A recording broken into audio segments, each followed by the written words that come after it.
You know, I love this quote that says that when it comes to growing old is mandatory, but growing up is optional. Some of y'all read that quote, come on. Growing old is mandatory, but growing up is optional, because the implications of that quote suggest to me that if there's any area in my life where I want to grow in, then I must be intentional. I must choose to grow in that area. How many parents in the house? You don't want your child to just, we got some happy parents in the house. That's what I'm saying. Usually the parents is like, yeah, that's me. But how many parents in the house know that you don't want your child just to grow old? You want your child to grow up. You want them to develop. You want them to grow. You want them to learn different things. And with that being said, my daughter is now 14 years old. Yeah, you heard it right. I know what you're thinking. You don't look old enough to have a 14-year-old. God bless you. But 14 years old. My daughter is 14 years old. In a couple of months, she will be 15 years old. And she's talking about that she wants a quinceañera. She's 14 years old, and I've seen her grow up. I've seen her develop. I've seen her learn new things. And do we have a picture of, that was a good time to that's my baby, my baby girl. This is the youngest in the home right now. We have 24, 22, 18, and now 14, gonna be 15. That's the youngest. And I don't know who that man was, but there was two of those guys right there. Come on, somebody. She had two dads. That wasn't funny, guys. That was not funny. But we're in a season now that I'm teaching her something new. I am teaching her how to drive.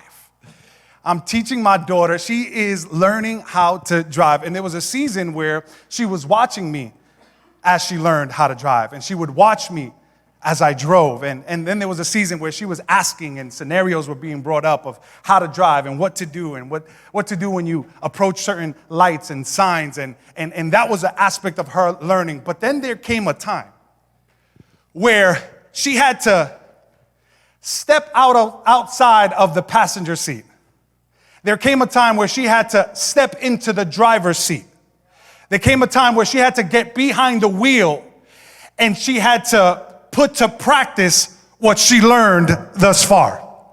How many of you know there was a time where she could not go any further, that her growth process could not go any further until she got out of the passenger seat, got into the driver's seat, put her hands on the steering wheel, and began to put to practice what she has learned thus far? Can I just say, Christ Uncensored, there comes a time where our growth process cannot go any further, that there's no more studying that we can do, there's no more information that we can add to ourselves, that there's something that we cannot grow into unless we begin to step out in faith, put our hands on the steering wheel, and then begin to put to practice what we have already learned. And so many times we think that we're going to grow by adding more information, by studying more, and God is saying, no, this is the season where you step out in faith, you begin to put your hands on what I've called you to put your hands on, and walk in all that I've called you to walk in. This is the new season. It's the new season of growth, where you don't grow just from watching, and you don't grow just from hearing. You have to grow by walking into. What I mean is, it's going to take more than just hoping something happens. It's going to take you helping something happen. It's going to take more than you wishing growth happens. It's going to take you working for growth to happen.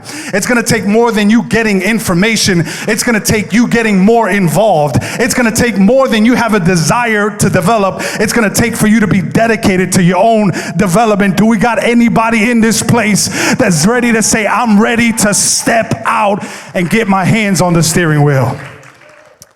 Christ Uncensored, God has given this church a vision. He has given us a dream. He has said, here's the vision. And there was a time that we heard the vision. There was a time that we saw the vision. We could see the vision. But what the vision needs at this particular moment and in this season of our church life is not more hearers and not more witnesses. God is calling for some participators. He's looking for some builders. It's people that are going to say, I'm not looking to grow old in the house. I'm looking to grow up in the house. I'm not looking to just have a vague awareness of the vision, but I'm looking to be a worker of the vision. Do we have any builders in the house today?